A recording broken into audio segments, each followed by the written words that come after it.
ये है कहानी सायो की। एक ऐसा लड़का जो अपनी क्लासमेट आयका से इतना ज्यादा प्यार करता है कि वो उसे हर जगह ऐसे फॉलो करता जैसे कोई वफादार कुत्ता। उसे पूरी उम्मीद थी कि अगर वो बस उसके पीछे पीछे चलता रहेगा तो शायद एक दिन आयका भी उससे प्यार करने लगेगी। लेकिन एक दिन रोज की तरह जब वो अपनी डेली स्टॉकर रूटीन पर था, अचानक पास की ग्राउंड से एक बॉल उड़ती हुई आकर उस पर लगती है। उसी झटके में जैसे उसके अंदर की आंखें खुल जाती हैं। उसे एहसास होता है कि शायद वो आयका के लिए बस एक अजीब सा स्टॉकर बन चुका है। उसी वक्त आयका पास आती है और पूछती है कि वो ठीक है या नहीं। लेकिन बात यही नहीं रुकती। आयका उसे साफ कह देती है कि शायद ऐसा इसलिए हो रहा है क्योंकि वो हर वक्त उसके पीछे पड़ा रहता है और अब वो चाहती है कि सायो उससे दूर ही रहे। और हैरानी की बात ये कि सायो बिना कुछ कहे चुपचाप मान भी जाता है। अगले दिन स्कूल पहुंचते ही हम मिलते हैं की से, आयका की बेस्ट फ्रेंड, जो हमेशा की तरह सायो को ताना मारती है कि अगर वो यूं ही करता रहा तो आयका उसे और ज्यादा नापसंद करने लगेगी। बातों ही बातों में क्लास टीचर क्लास में आती है और चौंक जाती है ये देखकर कि सायो आज बड़ी ही शांति से अपनी सीट पर बैठा है और हाँ, आयका को परेशान भी नहीं कर रहा, क्योंकि आम दिनों में तो वो आयका की सीट के आसपास ही मंडराता रहता था जैसे कोई पालतू जानवर। कुछ देर बाद जब सायो स्कूल के कॉरिडोर में चल रहा होता है तभी आयका और की उसे देख लेती हैं। आयका सीधा कह देती है कि उसे अब उसका पीछा करना बंद कर देना चाहिए, लेकिन सायो बेहद कूल अंदाज में कहता है कि वो तो बस वॉशरूम जा रहा था और आराम से आगे बढ़ जाता है। तभी एक ग्रुप के लड़के उसे पकड़ लेते हैं और पूछते हैं कि उसके और आयका के बीच आखिर चल क्या रहा है। सायो उन्हें बताता है कि ऐसा कुछ नहीं है, बस आज उसका मूड थोड़ा बदला हुआ है। और जब वो शीशे में खुद को देखता है तो दोस्तों से पूछता है, क्या मैं ऐसा लग रहा हूँ जैसे आयका से प्यार करता हूँ? लड़के कहते हैं, भाई इतना तो साफ है कि तू उससे प्यार करता है और तू तो उसके लिए जी रहा है। ब्रेक टाइम में जब आयका उससे पूछती है कि वो कहाँ जा रहा है और जवाब मिलता है कि वो अपना खाना खरीदने जा रहा है, तो पूरी क्लास हैरान हो जाती है, क्योंकि हर दिन वो आयका से खाना मांगता था, ऐसे जैसे कोई लाडला पप्पी। तभी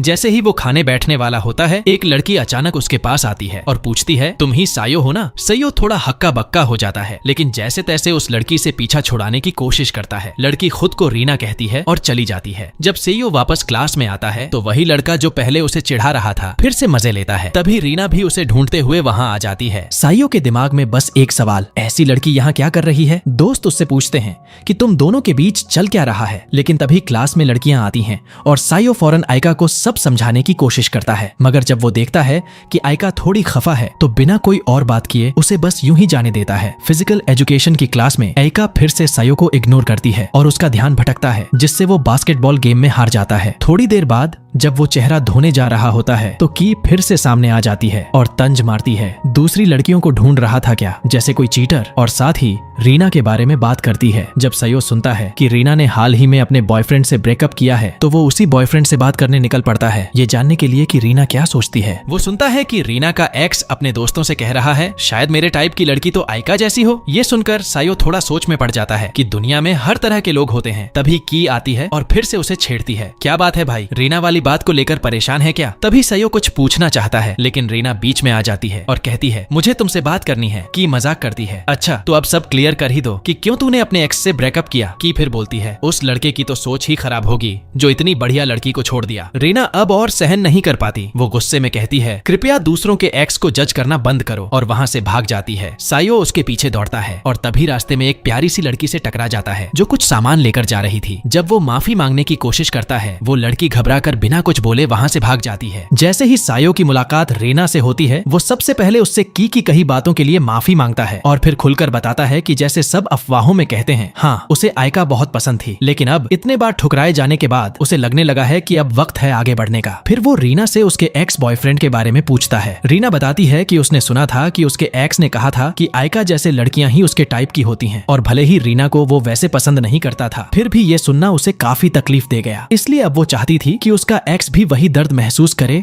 जो उसने किया। इसी दौरान सायो भी पहली बार खुलकर अपने दिल की बात कहता है। वो बताता है कि जब वो मिडिल स्कूल में था तब एक लड़की ने उसे इतने बुरे तरीके से रिजेक्ट किया था कि जब उसके बॉयफ्रेंड ने उसे मारा तो वो सीधे उड़ता हुआ आयका के पास पहुंचा, लेकिन आयका ने बाकी सबकी तरह उसे दुत्कारा नहीं बल्कि उसका हाथ थामा और वहीं से शुरू हुआ उसका एकतरफा प्यार। सायो कहता है कि भले ही आयका उससे प्यार ना करती हो, लेकिन वो दूर से भी उसका साथ दे सकता है ताकि वो खुश रह सके। रीना के जाने से पहले सायो उससे कहता है कि ये सिर्फ उसका एक्स नहीं था जो ऐसा था, शायद हर लड़के में कुछ ना कुछ वैसा ही होता है। स्कूल में सायो कहता है कि उसने रीना से कभी कुछ पाने की उम्मीद नहीं रखी थी, बस उसके साथ बिताया गया समय ही उसके लिए एक इनाम जैसा था। तभी वही पुराने लड़के फिर से उन्हें चिढ़ाने आते हैं, लेकिन सायो हंसी में उड़ा देता है, अरे भाई मत डिस्टर्ब करो, हम दोनों अभी अभी तलाक ले रहे हैं। बात खत्म भी नहीं होती कि तभी आइका अचानक सायो के घर पहुंच जाती है और कहती है कि उसका नॉर्मल बिहेवियर उसे और भी ज्यादा अजीब बना रहा है, क्योंकि वो अब अजीब नहीं लग रहा। सायो सारी बातें साफ कर देता है और एक बार फिर उससे कहता है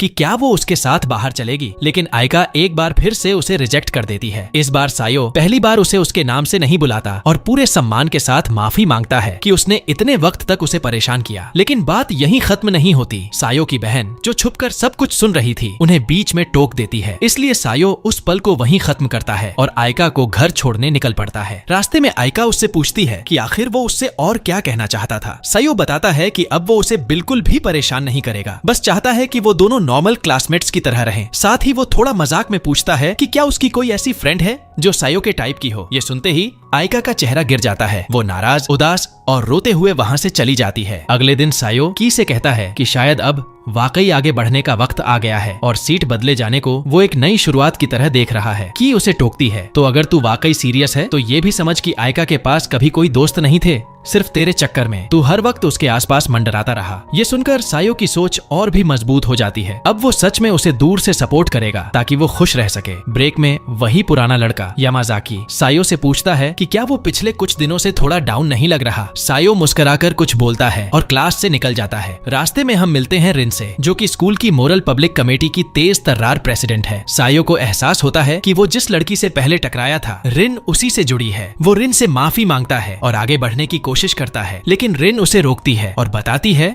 कि वो लड़की दरअसल लड़कों को लेकर बहुत ज्यादा असहज महसूस करती है और इसलिए ऐसे रिएक्ट कर रही थी। सायो फिर से चलने लगता है, लेकिन रिन इस बार उसे पकड़कर सीधे स्टूडेंट काउंसलिंग रूम ले जाती है और वहाँ उसे बताती है कि उस लड़की का नाम है यूयू इनातोमी। यूयू मोरल कमेटी की मेंबर थी, मेहनती, अनुशासित और पूरी तरह रिन की तरह समर्पित। लेकिन इन सब के बावजूद कभी कभी उसका आत्मविश्वास डगमगा जाता था और वो एकदम से नेगेटिव सोचने लगती थी। इस पर सायो कहता है कि हो सकता है ये सब रिन जैसी शानदार प्रेसिडेंट को काम करते देखकर ही ऐसा फील करती हो। रिन हल्की सी मुस्कान के साथ मानती है कि उसे भी कभी कभी लगता है कि वो खुद इस प्रॉब्लम का हिस्सा है, क्योंकि जब वो उन लड़कियों को मोटिवेट करने की कोशिश करती है तो वो जवाब में कहती हैं, तुम तो प्रेसिडेंट हो, तुम्हारे लिए तो सब आसान है। यानी कि उनके लिए रिन की बातों का कोई असर नहीं पड़ता, क्योंकि वो सोचती हैं कि रिन उन्हें समझ ही नहीं सकती। सायो तब एक दिलचस्प सलाह देता है, मोटिवेशन देने की जरूरत नहीं है, बस उनके कंधे पर एक हल्की सी थपकी दो और पास खड़े रहो। एक लीडर का इतना साथ ही बहुत होता है। वो आगे जोड़ता है कि क्योंकि रिन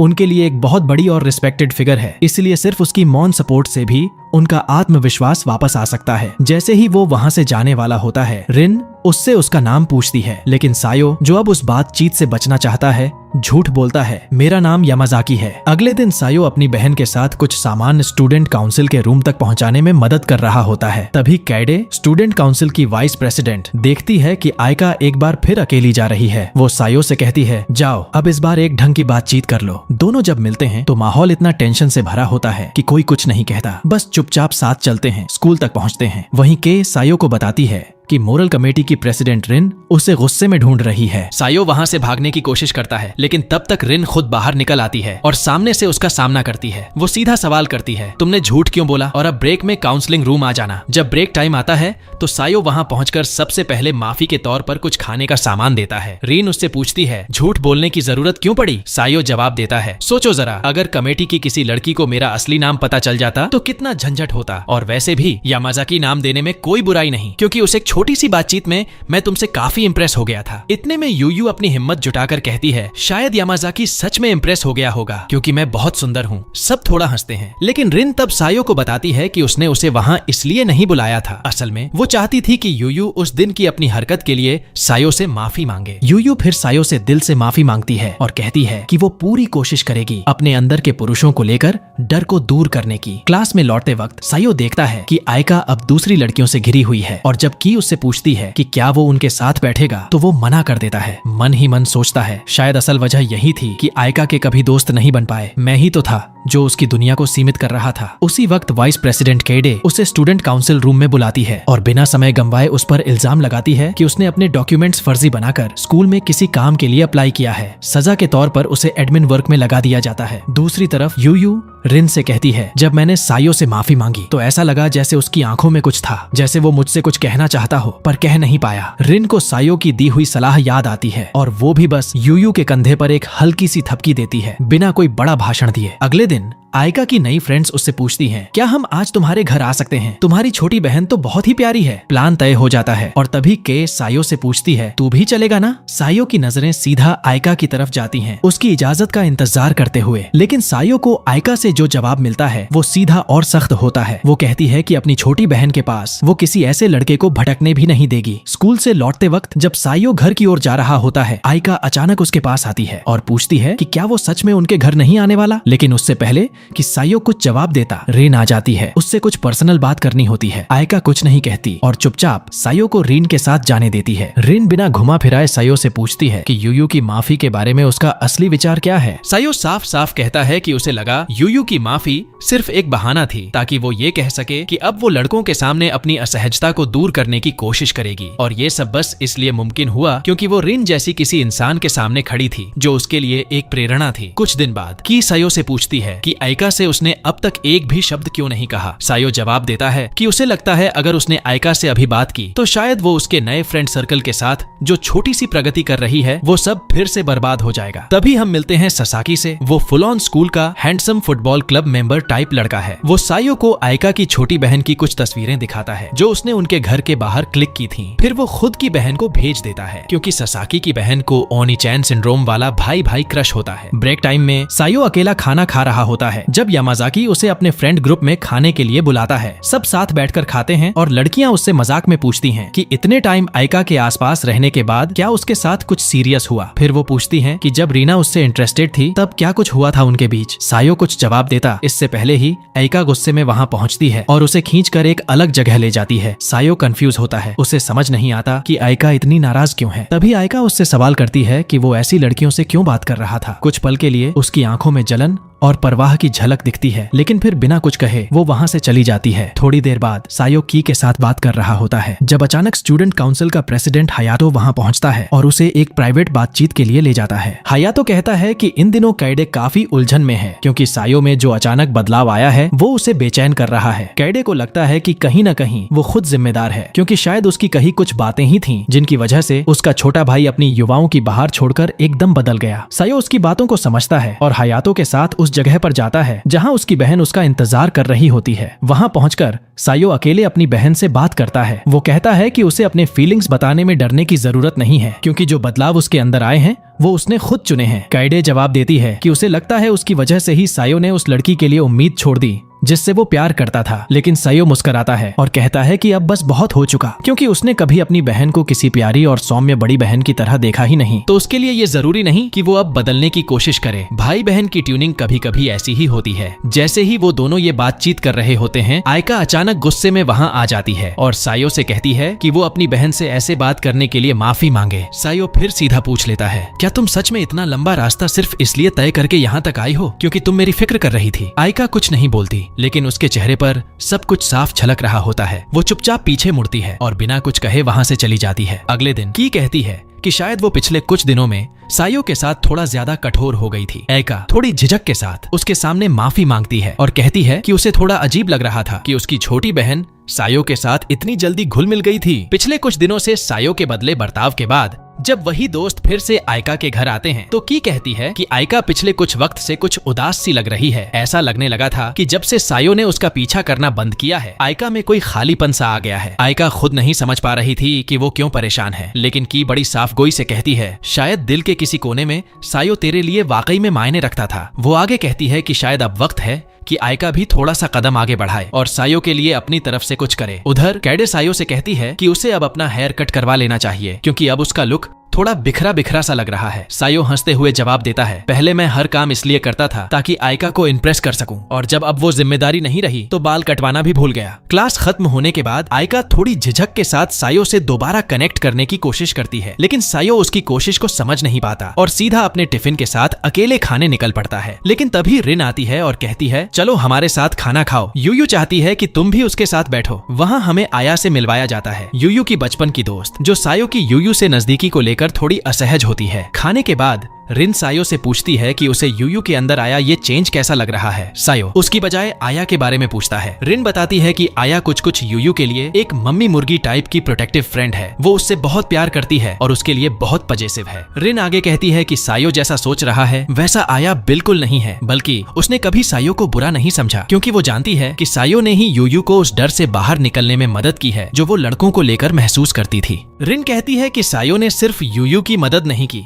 बल्कि उसने रिन को भी एक नई नजर दी कि कैसे वो अपनी टीम को सपोर्ट कर सकती है। जब रिन सायो की बहन का नाम लेती है तो सायो चौंक जाता है और पूछता है, क्या आप मेरी बहन को जानती हैं? रिन मुस्कुराकर जवाब देती है, हाँ, मिडिल स्कूल से जानती हूँ। वो तब एकदम बिगड़ैल लड़की टाइप थी जिसे कोई नहीं सुधार सकता था। कुछ समय बाद सायो देखता है कि ससाकी थोड़ा परेशान है, क्योंकि उसकी छोटी बहन लगातार उसे कॉल कर रही है और सवालों से बमबारी कर रही है। तू कहाँ है? किसके साथ है? फिर ससाकी सायो को एक साइड ले जाकर सीधा पूछता है, तेरा और आयका का आखिर चल क्या रहा है? क्योंकि अब ससाकी आयका में सीरियसली इंटरेस्टेड है। ये सब सुनकर सायो थोड़ा इमोशनल हो जाता है, क्योंकि उसे लगने लगता है कि आयका और ससाकी धीरे धीरे करीब आ रहे हैं। जब वो जाने ही वाला होता है, आयका उसे रोकती है और पूछती है, तू लंच टाइम में आखिर जाता कहाँ है? सायो साफ साफ कह देता है, आजकल मैं मोरल कमेटी की लड़कियों के साथ खाना खा रहा हूँ। आयका के चेहरे पर एक उलझी हुई सी एक्सप्रेशन आ जाती है। वो पूछती है, तो अब तू हमारे साथ नहीं बैठेगा? उस पल सायो दिल से सोचता है कि शायद वो आयका और ससाकी को साथ देखकर खुद ही पीछे हट गया है, लेकिन जैसे ही वो जाने लगता है, आयका रुककर पुरानी यादों में डूब जाती है और कहती है, शायद मैं उस दिन तुझसे बात ही नहीं करती अगर तेरे बाल काले रंग के ना होते। ये सुनते ही सायो एक दुकान की तरफ जाता है, लेकिन वहाँ काले रंग का हेयर डाई नहीं मिलता, तो वो डार्क ब्राउन कलर ले लेता है। अपनी बहन की मदद से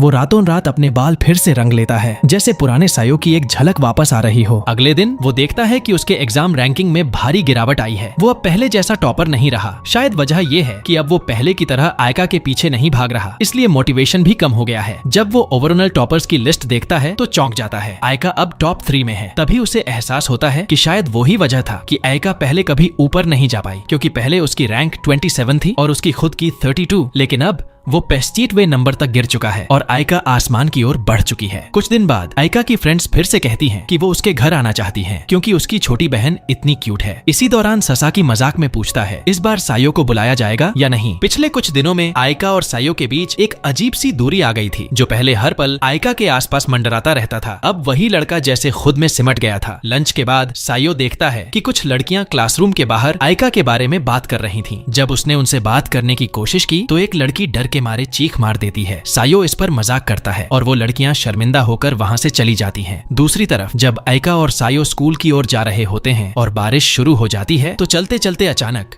दोनों एक दूसरे से टकरा जाते हैं। तभी सायो देखता है कि एक गाड़ी तेजी से उनके पास से गुजरने वाली है, जिससे आयका पूरी तरह भीग सकती थी। बिना सोचे समझे सायो आगे बढ़कर आयका को ढक लेता है और खुद पूरी तरह भीग जाता है। स्कूल पहुंचने पर सायो अपनी सीट पर ही बेहोश हो जाता है। तेज बुखार ने उसे जकड़ लिया था। होश आने पर टीचर उससे पूछती है कि क्या हुआ, लेकिन जब वो नर्स रूम की ओर जा रहा होता है, उसकी तबीयत और बिगड़ जाती है और उसे एक याद घेर लेती है। मिडिल स्कूल का एक सीन जब वो जिंदगी को बिल्कुल अलग नजरिए से देखता था। उसी दौर में जब एक दिन उसका लंच गिर गया था, तब उसने उस लड़की को देखा था जिससे वो आने वाले कई सालों तक प्यार करता रहेगा। नर्स रूम में नर्स लड़कियों से कहती है कि सायो की हालत ज्यादा बिगड़ गई है, क्योंकि उसकी मानसिक स्थिति भी ठीक नहीं है। क्लास में रिन अचानक सायो को ढूंढती हुई आती है। जब उसे पता चलता है कि वो बीमार है, तो की कहती है कि वो सायो की बहन को बताएगी और दोनों मिलकर उसे देखने जाएंगी। जब दोनों उसे देखने आती हैं, तो देखती हैं कि सायो बिस्तर पर बेसुध सा पड़ा है। सायो माफी मांगता है कि उसकी वजह से सबको परेशानी हो रही है। जब आयका उसकी तबीयत चेक करने के लिए उसके माथे को छूना चाहती है,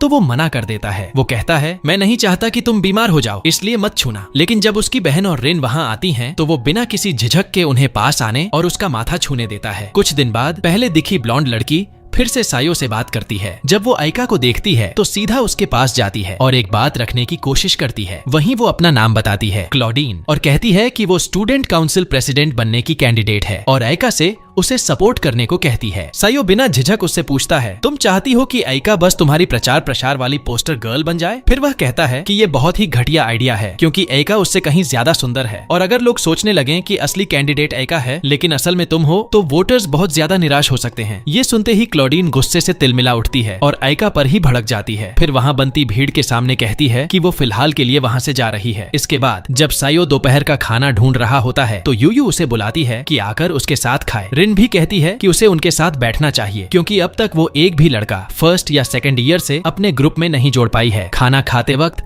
यूयू उसका हाथ पकड़कर कहती है, मुझे तुम पर भरोसा है। और ये बात सुनते ही कमेटी की बाकी लड़कियां एकदम जलभुन जाती हैं। थोड़ी देर बाद स्टूडेंट काउंसिल और मोरल कमेटी की ओर से एक घोषणा होती है। आने वाले हफ्तों में मिडिल स्कूल के कुछ स्टूडेंट्स इस हाई स्कूल का विजिट टूर करेंगे ताकि वो आगे के लिए अप्लाई कर सकें। इस आयोजन के लिए जिन छात्रों के पास क्लब एक्टिविटी नहीं है उन्हें एक वॉलंटियर गेम में हिस्सा लेना होता है ताकि डिसाइड किया जा सके कि कौन गाइड बनेगा। इस गेम में सायो और आयका दोनों हिस्सा लेते हैं। भाग्य से सायो वॉलंटियर बनने से बच जाता है, लेकिन आयका उतनी लकी नहीं होती। तभी ससाकी, जो कि आयका में इंटरेस्टेड है, अपनी जगह किसी और से बदलकर खुद वॉलंटियर बन जाता है ताकि आयका के साथ ज्यादा समय बिता सके। इसके बाद हम देखते हैं कि अब हमारा प्रोटैगनिस्ट सायो एक पुरानी किताबों और मैगजीन की दुकान में काम कर रहा है। अपनी ड्यूटी के दौरान वो दूर से देखता है कि कुछ मिडिल स्कूल के लड़के एक छोटे बच्चे को परेशान कर रहे हैं। वो तुरंत बीच में दखल देता है और बच्चे से किसी फैमिली मेंबर का नंबर पूछता है ताकि उसे बुलाया जा सके। थोड़ी देर में एक लड़की वहां पहुंचती है, बिल्कुल मैच्योर और शांत दिखने वाली, जिसे देखकर सायो अंदाजा लगाता है कि वो शायद यूनिवर्सिटी स्टूडेंट होगी। अगले दिन जब वो अकेले बैठा होता है, काइडे उसे पूछती है कि क्या उसे रिन की इन्विटेशन मिली थी मोरल पब्लिक कमेटी में शामिल होने की। काइडे आगे कहती है कि अगर वो उस कमेटी में नहीं गया तो स्टूडेंट काउंसिल में शामिल हो जाए, क्योंकि वो नहीं चाहती थी कि काउंसिल किसी ऐसे हाथों में जाए जिसे कोई जानता ही ना हो। शाम को वही लड़की जो कल आई थी दुकान पर फिर से आती है। सायो थोड़े नर्वस अंदाज में कहता है कि वो बहुत मैच्योर लगती है, जिससे वो थोड़ा घबरा गया था। लड़की मुस्कुराकर जवाब देती है कि पहली बार किसी ने उसे ऐसा कहा, वरना लोग हमेशा कहते हैं कि वो अपनी उम्र से ज्यादा क्यूट या बच्ची लगती है। थोड़ी बातचीत के बाद वो सायो को उस दिन की मदद के लिए थैंक यू कहती है और बताती है कि उससे बात करके उसे बहुत कुछ समझ आया, क्योंकि काफी वक्त से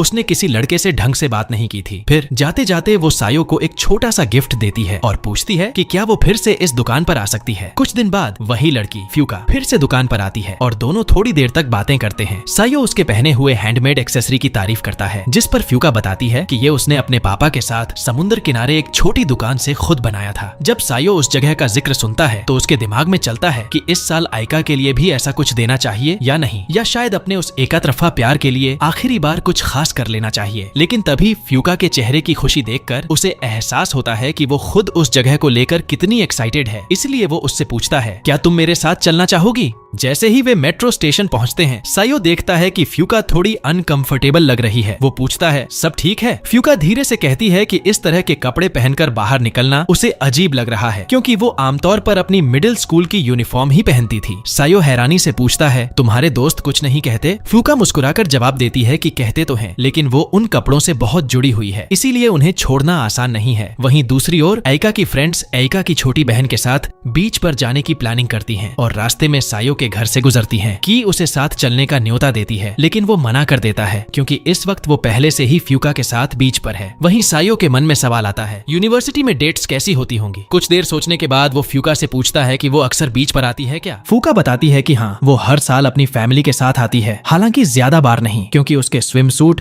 ज्यादा दिन नहीं टिकते। इसके बाद दोनों उस दुकान पर जाते हैं जहाँ फ्यूका अपने पापा के साथ पहले आ चुकी थी। वहाँ की दुकान की मालकिन फ्यूका को तुरंत पहचान लेती है और कहती है कि उसका मैच्योर बिहेवियर उसे सबसे अलग बनाता है। जब दोनों बताते हैं कि वो सिर्फ दोस्त हैं, तो दुकान वाली उन्हें एक टूर देती है जिसमें वो बताते हैं कि कैसे वो अपने खुद के हैंडमेड एक्सेसरीज बना सकते हैं। इस दौरान सायो सोच में डूब जाता है कि अगर ये गिफ्ट आयका के लिए होगा तो वो कुछ ऐसा बनाए जो उसके लिए बिल्कुल परफेक्ट हो। सायो जब उस दुकान में खुद को एक अच्छा तोहफा चुनने की कोशिश में डूबा होता है तो दुकान की मालकिन उसकी सोच में डूबती निगाहों को पढ़ लेती है और कुछ बढ़िया आइडियाज देती है। तभी फ्यूका उससे पूछती है, क्या वो लड़की तुम्हारी गर्लफ्रेंड है जिसे तुम ये एक्सेसरी देना चाहते हो? सायो थोड़ा मुस्कुराते हुए कहता है, नहीं। इस पर फ्यूका फिर पूछती है, तो फिर ऐसी लड़की को इतना खास तोहफा क्यों दे रहे हो जो तुम्हारी गर्लफ्रेंड भी नहीं है? सायो बिना हिचक कहता है कि भले ही अब वो उसका प्यार न हो, लेकिन ऐसा नहीं है कि वो फीलिंग्स एक ही दिन में खत्म हो गई हो। और फिर उसका आयका से प्यार बेकार भी नहीं था, क्योंकि उसी की वजह से वो अपनी लाइफ में थोड़ा बहुत बेहतर इंसान बन पाया। ये सुनकर फ्यूका हल्की सी मुस्कान छोड़ती है और कहती है, शायद ही कोई इंसान ऐसा होगा जिसे किसी करीबी इंसान से तोहफा मिलने पर खुशी न हो। इन शब्दों के साथ ही सायो का मन पक्का हो जाता है कि वो आयका के बर्थडे पर उसे एक खास गिफ्ट जरूर देगा। जब दोनों अपनी अपनी चीजें तैयार कर रहे होते हैं, सायो दीवार पर एक फोटो देखता है जिसमें फ्यूका अपने पापा के साथ है। वो पूछता है, क्या तुम्हारी कोई छोटी बहन है? फ्यूका जवाब देती है कि नहीं, वो फोटो तो हाल ही में ली गई थी जब वो अपने पापा के साथ इस दुकान पर आई थी। यहीं पर हमें एक छोटा सा ट्विस्ट मिलता है। फ्यूका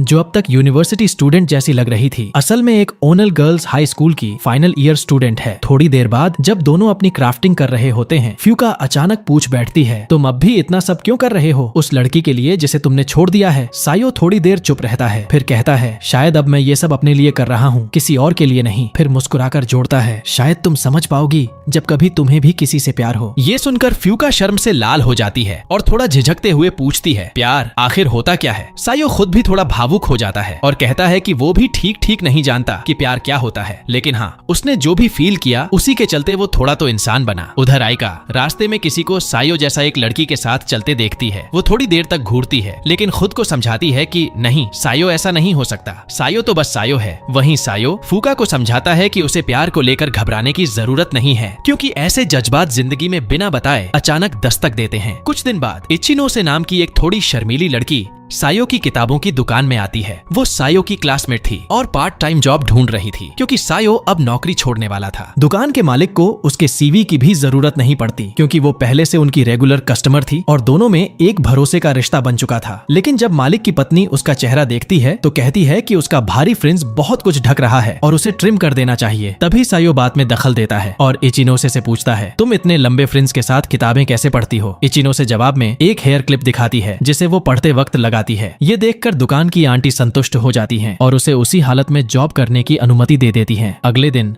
दुकान का मालिक सायो को जिम्मेदारी देता है कि वो इचिनोस को काम सिखाए। सबसे पहले सायो उसे समझाता है कि जब भी वो काम कर रही हो उसे हेयर क्लिप्स जरूर पहनने चाहिए। फिर वो बाकी स्टेप्स समझाता है और नोट करता है कि इचिनोस काफी रिजर्व और शांत स्वभाव की है। इसी दौरान एक बदतमीज कस्टमर काउंटर पर आता है, जिससे इचिनोस असहज हो जाती है और सायो को दखल देना पड़ता है। लेकिन उस अनुभव के बाद इचिनोस अंदर ही अंदर टूट जाती है और रो पड़ती है। ये देखकर सायो सोच में पड़ जाता है, क्या वाकई इचिनोस इस काम के लिए तैयार है? सायो ने इचिनोस को क्लाइंट्स को संभालने के गुण सिखाने की ठानी और काउंटर पर खड़े होते हुए उसने दुकानदार से पूछा, क्या उनकी पत्नी वाकई उस शर्मीली लड़की को कस्टमर से निपटने दे सकती है? मालिक ने विश्वास जताया कि इचिनोसे इस दुकान की सबसे रेगुलर और दिलचस्प कस्टमर है, इसलिए सायो ने वादा किया कि वो उसकी मदद करेगा ताकि वो इस रोल में फिट हो सके। उसने उसे कुछ टॉप टिप्स बताई, जैसे ग्राहकों की बात ध्यान से सुनो, भले ही वो रूखा हो, और आत्मविश्वास के साथ प्रतिक्रिया करो। जब सायो ने उससे पूछा कि क्या उसे खुद को साबित करने की जरूरत महसूस होती है, तो इचिनोसे ने मुंह झुकाकर कहा नहीं, लेकिन वो हार नहीं मानना चाहती। तो सायो ने मालिक से कहा कि वो उसे वापस भेजने की बजाय अपनी पूरी कोशिश करेगा कि वो इस नौकरी में टिक पाए। बाद में वीडियो कॉल पर उन्होंने आइका से भी सलाह ली और आइका ने उन्हें अकेला छोड़कर अच्छे से बात करने का मौका दिया। अगली सुबह सायो माफी मांगते हुए इचिनोसे को और भी काम सौंपता है ताकि वो बेहतर बन सके। ब्रेक टाइम में लोगों से थोड़ी दूर खड़े होकर वह उससे जानना चाहता है कि आखिर उसे ये जॉब क्यों इतनी जरूरी है। तो इचिनोसे बताती है कि वो इंडिपेंडेंट बनना चाहती थी, खासकर अपने बड़े भाई से अलग रहने के लिए, क्योंकि एक बार उसने घर में उसकी हील्स देख ली थी और भाई के कमरे में एक लड़की को उसके साथ पैशनेट किस करते देखा था। इस बात ने उसके दिल में बहुत कुछ हिलाकर रख दिया था। कुछ दिन बाद फूका फिर से आती है और क्योंकि उसे भी किताबें पसंद हैं, सायो उसे लेकर एक ग्राहक इंटरेक्शन एक्सरसाइज करवाता है। पहले फूका ने अच्छा किया, लेकिन जब इचिनोसे ने वही रोल प्ले किया तो वह शांत रही और हवा निकल गई, जिससे सभी हंसने पर मजबूर हो जाते हैं। बाद में सायो बताता है कि उसने ये नौकरी इसलिए दिलाई थी ताकि वो वहाँ सायो के जाने पर रिप्लेसमेंट बन सके, क्योंकि वहाँ काम इतना भी ज्यादा नहीं था। शाम को उसकी बहन के लिए कॉफी बनाते समय सायो सोचता है कि शायद इचिनोसे ने काम इसलिए चुना क्योंकि उसके पास बात कहने को कोई और नहीं था। उसके पास कोर्स में कोई क्लोज फ्रेंड नहीं थी। जब वह दुकान पर लौटता है तो उसे देखता है कि वो किताबों की बक्से उठा रही है जैसे प्राइमरी स्कूल का बच्चा हो, लेकिन इतनी सच्ची मेहनत से। किताबों को संभालते हुए उसका ध्यान और देखभाल देखकर सायो कहता है, तुम बिल्कुल सही कर रही हो, ये दुकान वाले ने तुम्हें ये सिखाया था और तुम्हारी मुस्कान सच में सुंदर लगती है। जब दोपहर में काम खत्म हुआ, इचिनोस का बड़ा भाई बड़ी मुश्किल से दुकान तक पहुंचता है। वो उसे खाने के लिए बाहर निकलने को कहता है और जब वो उसके करीब खड़ा होता है तो इचिनोसे अचानक सायो की ओर चिपक जाती है। ये देखकर भाई उसे एक तरफ खींचकर बोलता है, क्यों टंक रही हो इस लड़के के पीछे? तो इचिनोसे और भी पास आ जाती है, जैसे कोई छोटी सी बच्ची अपने चैंपियन के करीब हो। और सायो के दिल में अब एक सवाल गूंजने लगता है, क्या यहाँ कुछ नए रिलेशनशिप की शुरुआत हो रही है? सायो अब इचिनोसे और उसके भाई को एक रेस्तरां ले जाता है ताकि चीजों को ठीक से सुलझाया जा सके। वहाँ सायो उसके भाई से सीधा सवाल करता है, क्या उसे पता है कि इचिनोसे आखिर क्यों पार्ट टाइम जॉब कर रही है? जब भाई चुप हो जाता है और साफ जाहिर होता है कि उसे कुछ नहीं पता, तो वो शर्मिंदा हो जाता है और वादा करता है कि अब वो अपनी बहन को नजरअंदाज नहीं करेगा और पहले की तरह उसके साथ वक्त बिताएगा। तभी वहाँ आती है यूरी, भाई की गर्लफ्रेंड। यूरी हाथ जोड़कर इचिनोसे से माफी मांगती है। मैं जानती हूँ कि मैंने तुम्हारी जिंदगी में दखल दिया, लेकिन शायद तुम्हारे लिए अभी ये सब थोड़ा जल्दी है। प्लीज वापस चलो। मैं नहीं चाहती कि मेरी वजह से एक परिवार टूट जाए। लेकिन इससे पहले कि वो कोई फैसला करें, सायो बीच में बोल पड़ता है, कम से कम इचिनोसे की बात तो सुन लो, उसे भी कुछ कहना है। सायो साफ कहता है कि इचिनोसे अपनी दुकान की नौकरी को बखूबी निभा रही है और वो चाहता है कि भाई और यूरी का रिश्ता वैसे ही बना रहे ताकि इचिनोसे भी अपने तरीके से बड़े होने की ओर कदम बढ़ा सके। आखिरकार भाई से अलग होना ये नहीं होता कि उनका रिश्ता खत्म हो गया। वो अब भी वैसे ही हंस सकते हैं जैसे भाई बहन करते हैं। अपने फैसले खुद लेने का हक इचिनोसे को भी है। यह सुनकर यूरी और उसका भाई भावुक हो जाते हैं और वहाँ से चले जाते हैं। और सायो इचिनोसे से कहता है, वो दोनों आए थे तुम्हें ले जाने, लेकिन मुझे नहीं लगता तुम्हारा ये सारा जुनून व्यर्थ जाना चाहिए। कुछ दिन बाद फ्यूका फिर से दुकान आती है और सायो उसे देखकर हैरान रह जाता है। क्या सच में ये लड़की सिर्फ एक हाई स्कूल स्टूडेंट है? वहीं इचिनोसे को देखकर वो सोचता है कि जिसे सब स्कूल गर्ल समझते हैं वो असल में हाई स्कूल में है, और जिसे सब यूनिवर्सिटी गर्ल समझते हैं वो अब भी स्कूल में। दोनों लड़कियों की बुक लविंग ने उन्हें तेजी से दोस्त बना दिया है। तभी काइडी सायो से आकर कहती है, हमें सब पता है, स्टूडेंट काउंसिल की इंटेलिजेंस बहुत स्ट्रांग है। हमें मालूम है तुम इचिनोसे की मदद कर रहे हो। सायो चिढ़ाते हुए कहता है कि जितनी मेहनत काइडे करती है वो तो किसी कॉर्पोरेट कंपनी की वर्कहॉलिक एम्प्लॉय लगती है। काइडे चुटकी लेती है, इतना फुर्सत में दिखते हो तो स्कूल टूर में मेरी मदद कर दो। सायो इनकार करता है, लेकिन काइडे उसे फंसाते हुए कहती है, मेरे लिए नहीं, रिन के लिए। और क्योंकि वो रिन का एक फेवर अभी तक चुका नहीं पाया था, सायो हाँ कर देता है। रिन को कॉल करके वो कहता है, तुम्हें मदद चाहिए? रिन विनम्रता से मना कर देती है, लेकिन सायो थोड़ा मस्ती में कहता है, मैं तो तुम्हें सामने से ये कहने आ रहा था। रिन थोड़ी झिझक के बाद मान जाती है। अगले दिन रिन उसे समझाती है कि इस टूर में स्टूडेंट काउंसिल और क्लास डेलीगेट्स की जिम्मेदारी होती है कि वो जूनियर स्टूडेंट्स को स्कूल का एक्सपीरियंस दिखाएं, लेकिन इस बार उनकी ड्यूटी है सारे मटेरियल्स को एकदम सही जगह पर सेट करना ताकि पूरा इंप्रेशन परफेक्ट जाए। इसी दौरान रेन हल्के अंदाज में कहती है, शायद गाइड चुनते वक्त स्कूल ने सोशल और अच्छे दिखने वाले स्टूडेंट्स को प्रायोरिटी दी है। सायो उसकी तरफ देखता है और मुस्कुराता है, क्या वो भी उन्हीं में से एक है? कमेटी ऑन मॉरलिटी के सामने इचिनोसे के भाई ने बताया कि उस दिन की बातचीत के बाद उसकी बहन सायो के बारे में लगातार बात कर रही थी और अब उसमें एक अलग ही जोश नजर आ रहा था, जैसे उसे अपने पार्ट टाइम जॉब में किसी सच्चे गाइड की जरूरत थी जो उसे मिल चुका था। उधर ससाकी ने आयका को फुटबॉल क्लब के ट्रेनिंग सेशन में बुलाने की कोशिश की, लेकिन आयका ने मना कर दिया क्योंकि उसे अपनी छोटी बहन का ध्यान रखना था। इसी बात ने हमें आयका के अतीत की एक झलक दी, जहां अपनी बहन की जिम्मेदारी ने उसकी सोशल लाइफ लगभग खत्म कर दी थी। लेकिन फिर एक दिन एक लड़का उसके सामने आया, एक ऐसा लड़का जिसकी ट्रे उसके हाथ से गिर गई थी, और जब कोई उसकी मदद को नहीं आया तो आयका ने खुद को उसमें देखा, अकेला, परेशान और गुमसुम। कुछ दिन बाद वो लड़का आयका के सामने अपना दिल खोल देता है, तुम्हारी दयालुता ने मुझे मोह लिया है, क्या तुम मेरे साथ बाहर चलोगी? आयका उसे मना कर देती है, कहती है कि उसकी जिंदगी में पहले से बहुत जिम्मेदारियां हैं, पर लड़का हार नहीं मानता। वो आयका के पीछे बना रहता है, मुस्कुराता रहता है और उसी स्कूल में दाखिला भी ले लेता है जहां आयका पढ़ती थी, और जहां उसकी परफॉर्मेंस हमेशा औसत रही थी वहां उसने एडमिशन टेस्ट क्लियर कर लिया, सिर्फ आयका की वजह से। वक्त के साथ किए जैसे लोग भी उसकी जिंदगी में आए और उसे एक खुशहाल स्कूल लाइफ का एहसास देने लगे। लेकिन जब से सायो ने उसका पीछा करना बंद कर दिया, आयका के अंदर एक अजीब सी बेचैनी घर करने लगी थी। क्या वाकई उसकी लाइफ पूरी थी? उसी बेचैनी में वो सायो को देखते ही भागने लगती है और सीधे जाकर उससे टकरा जाती है। सायो हैरान है कि आयका उसे ढूंढती हुई आई है। वो पूछता है, क्या हुआ, सब ठीक है? तुम कुछ ज्यादा ही नॉर्मल लग रही हो मेरे साथ। आयका थोड़ा चुप रहती है, फिर कहती है, हमने बहुत दिन से बात नहीं की थी और मैं उदास महसूस कर रही थी। ये सुनकर सायो मुस्कुराता है और बताता है कि वो भी उससे बात करना चाहता था, लेकिन काम में बहुत बिजी था, कमेटी और अपने जॉब की वजह से। तभी आयका थोड़ी जलन भरे लहजे में पूछती है, क्या वो इचिनोसे वाली बात थी? सायो उसके नाम पर थम जाता है, लेकिन फिर मुस्कुराकर कहता है, हाँ, और सच कहूँ तो तुम्हारी दी गई सलाह की वजह से मैं उसे बेहतर तरीके से हैंडल कर पाया। आयका कुछ और नहीं कहती, लेकिन सायो अब बात को बदलने की कोशिश करता है। तुम इन दिनों क्या कर रही थी? लेकिन तभी की बीच में आकर इस रोमांटिक माहौल को तोड़ देती है। फिर सायो बताता है कि वो रिन की रिक्वेस्ट पर कमेटी का हेल्पिंग हैंड बना हुआ है, और फिर कहता है कि स्कूल ने अट्रैक्टिव स्टूडेंट्स को इसलिए चुना है ताकि ज्यादा से ज्यादा जूनियर्स एडमिशन लें। तभी की थोड़े मजाकिया टोन में सायो से पूछती है, तू तो इचिनोसे को भी हेल्प कर रहा है, कहीं दिल लगा तो नहीं बैठा? सायो थोड़ा झेंपता है और बातचीत वहीं खत्म होती है, लेकिन आयका धीरे से कहती है, मिलेंगे एक बार जब ये सारे गाइड्स खत्म हो जाएं। कुछ दिन बाद स्कूल के सीनियर मेंबर्स का मोटिवेशनल भाषण होता है और हम देखते हैं कि फ्यूका, आयका और ससाकी के ग्रुप के साथ टूर पर है। उसी वक्त आयका की नजर पड़ती है, एक और ग्रुप में कुछ लड़के रीना को तंग कर रहे थे, उसे जबरदस्ती प्रपोज करने की कोशिश कर रहे थे। बिना वक्त गंवाए आयका वहां पहुंचती है और उन लड़कों को एक ठंडी फटकार और जिंदगी की हकीकत का एक जोरदार तमाचा देती है। जैसे ही स्कूल टूर खत्म होता है, वो लड़के जो रीना को परेशान कर रहे थे अपने बर्ताव पर शर्मिंदा होते हैं और आयका से माफी मांगते हैं, ये वादा करते हुए कि अब दोबारा ऐसा नहीं होगा, क्योंकि वो सच में उस स्कूल में एडमिशन लेना चाहते थे। टूर खत्म होने से पहले फ्यूका दूर से सायो को देख लेती है और दौड़ती हुई उसके पास आती है। उसके साथ आई लड़कियां पूछती हैं, क्या यही वो फेमस सायो है जिसने फ्यूका जैसी भोली और उलझी लड़की को जिंदगी का सही मतलब समझाया? तभी फ्यूका सबको चिढ़ाने के लिए कहती है, अब कहने का कोई फायदा नहीं, मैं और सायो तो पहले ही एक गहरा कनेक्शन बना चुके हैं, जैसे उस दिन जब हम साथ में समंदर किनारे गए थे। ये सुनते ही आयका चिढ़ जाती है और तुरंत सायो को केई के साथ खींच कर ले जाती है। फिर वो दोनों उसे फूका के बारे में घेर कर